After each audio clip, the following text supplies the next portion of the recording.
Okay, guys, I've been asked since the last couple of videos that I made about Pink Floyd, I've been asked if I have a problem with Roger Waters due to some of my comments about him. And the answer is yes, I do.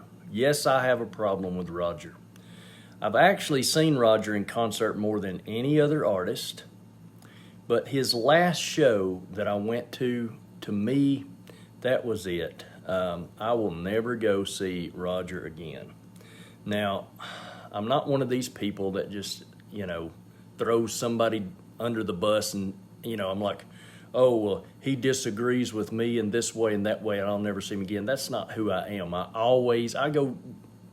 I can watch films, I can listen to music, I can appreciate art from people who have vastly different worldviews than I do.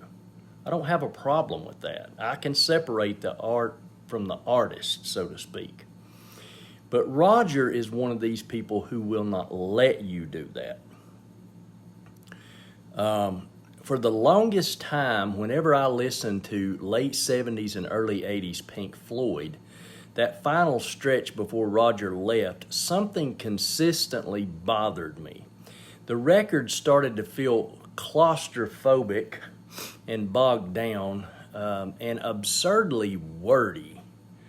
And the final cut, 1983, it barely feels like a band anymore. It feels like a endless stream of cynical spoken word poetry, over like bare minimum backing tracks. And then it hit me. Roger doesn't give a rip about music. When you look at his entire philosophy, which is really a frustrating pattern, to Roger, music has only ever been a secondary vehicle for his thesis statement. If an album isn't a treatise on social rot or personal trauma, geopolitics, something like that, he barely seems to view it as worthwhile. He once famously dismissed Eddie Van Halen's otherworldly virtuosity simply because Van Halen didn't have anything political or emotional to say. Are you kidding me? That is what you are all about in music? You want Eddie Van Halen, you want Ozzy, you want these artists who are out here making music that people love, you want them to have something political to say. You elevate lyricists like Neil Young, who I appreciate, but purely on the words. Words, words, words. That's all that matters to Roger. That's his primary obsession. And when those lyrics veer into some heavy-handed polemic or artsy-fartsy hypocritical posturing, some cynical political lecturing, it completely suffocates the sonic space that made Pink Floyd transcendent to me. So my problem with Roger doesn't come from a place of hating Pink Floyd or any of their albums. It comes from loving them. I hold the band's golden era up as an absolute pinnacle of modern music. But to understand where things went wrong, you have to look at the massive shift in how Roger approached his role as the songwriter and a band member. And even an album like Animals, which people love to label as some sort of socialist manifesto, it isn't that at all. It's sort of a brutal, cynical nature, satire of human nature, hypocrisy, and the corruption of power, and it's loosely based on Orwell's Animal Farm. It splits society into dogs and pigs and sheep. And those dynamics play out under any system: capitalism, state socialism, corporate boardrooms, religious institutions. Animals work because it was a broad metaphorical statement. And to me, it's the definitive musical peak of Pink Floyd. And that's driven much by David Gilmour and Rick Wright, as much as it is Roger. You know, the real breaking point for me came right after The Wall with the final cut. I mean, that record marked the moment Roger completely abandoned sort of like open-ended allegory in favor of a hyper-specific, direct political statement. And David Gilmour saw the writing on the wall, and he pushed back, writing on the wall, pun intended. He argued that Pink Floyd's true strength was in its sort of expansive, timeless music. You know, it left room for the listener to breathe and make up their own mind and interpret. But instead, no. Roger, you know, he handed the band a bitter, whiny, sort of highly localized tirade against the Margaret Thatcher and the geopolitics of 1980s, you know, Western conservatism. And musically, that album is a ghost town. I mean, Rick Wright had already been pushed out of the band. Nick Mason wouldn't even, I mean, what'd he do? Two or three little drum parts, mostly session players. Gilmour was pushed to the margins. You know, he played guitar and some ripping solos on that album. But the final cut wasn't a collaborative Pink Floyd album. It was an angry man sitting in his armchair, reading his personal diary over 3 acoustic chords and some sound effects. That's basically what the final cut is. The transition from collaborator to this preachy polemicist, it's only grown worse as Roger's been older and he's stepped out on his own. You know, he's increasingly embraced like an armchair champagne socialist persona. You know, delivering these like endless lectures.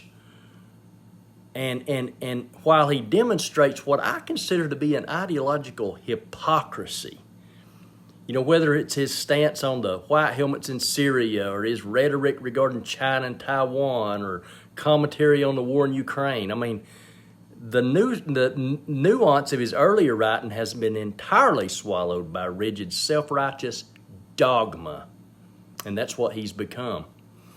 And for a guy who spent most of his years preaching about the virtues of socialism, Roger Waters sure turned into the ultimate capitalist dictator of his own stadium shows. It's the peak of comedy to watch a multimillionaire living in pristine Western luxury charge working class fans $200 a pop just to sit in this giant dark arena and get screamed at. You know, while you got these giant screens beaming state-sponsored authoritarian propaganda. That's exactly what it is. You know, socialism in practice has always been a complete disaster. It's a system that promises this, that, and all that, but it does anything but destroy and crush. It always ends up with a tiny hypocritical elite telling everyone how to live. And Roger embodies that exact hypocrisy to a T. You know, he flirts with this sort of champagne socialism and lectures the world on human rights. And he turns his live concerts into this ridiculous just tirade of political ranting. He really became the same dogmatic megaphone wielding tyrant he claims to be warning us about on the wall. That's who he is now. I want to be completely clear about all this. Where I stand, honestly, I love what Roger Waters did with Pink Floyd. I love the old pre-Dark Side stuff with Roger. I hold the Big Four albums up as absolute monuments of modern music. And I love Roger smacking the massive gong live at Pompeii. I love it when he wrote deep, meaningful tracks like If, or silly, sort of fun tracks like Saint-Tropez. I love the Roger who respected his roots, you know, and promoted Western individualism and Fearless, and admired the English countryside in Grantchester Meadows. And Chester Meadows is a beautiful place. I've been there. I love the version of Roger who genuinely collaborated with David and Rick and Nick, you know, to build these masterpieces like Echoes or Atom Heart Mother. That Roger I love. He's an absolute legend. What I don't love is the direction he dragged Pink Floyd into after The Wall. I don't love paying for a ticket, you know, just to watch a bitter old man stand on stage and whine about everything under the sun, every little world event. And I certainly don't love watching a guy actively dismantle his own legendary legacy, tirade by tirade after, you know, every show, during every show. I mean, I get it. Some of you out there might love that version of Roger. You might prefer that, you know, armchair socialist version of Roger. And that's fine. You're entitled to that. But for me, I have zero use for Roger Waters in 2026. I won't be buying any tickets. I won't be streaming I won't be doing anything. I'll never spend a dime on anything he's put out post-Floyd. Well, I started after that show. I decided not to do it. You know, I don't care if you are a Marxist. I don't care if you are you worship Ayn Rand. You know, if you're far right, far left, whatever you are, I don't care. As long as you watch my videos and like it and give me a thumbs up and we can discuss music and we can share our opinions with each other, your politics don't matter to me. What matters to me is that we have a free marketplace of ideas that we can share. We can enjoy this world together and this music together. So I'm going to keep spinning Animals and Wish You Were Here and Dark Side of the Moon and Atom Heart Mother and Echoes, and I'm going to keep celebrating the magic those four guys made when they actually worked together. But as for Roger, the solo prophet, for me that record has officially stopped spinning, and it's Team Dave all the way.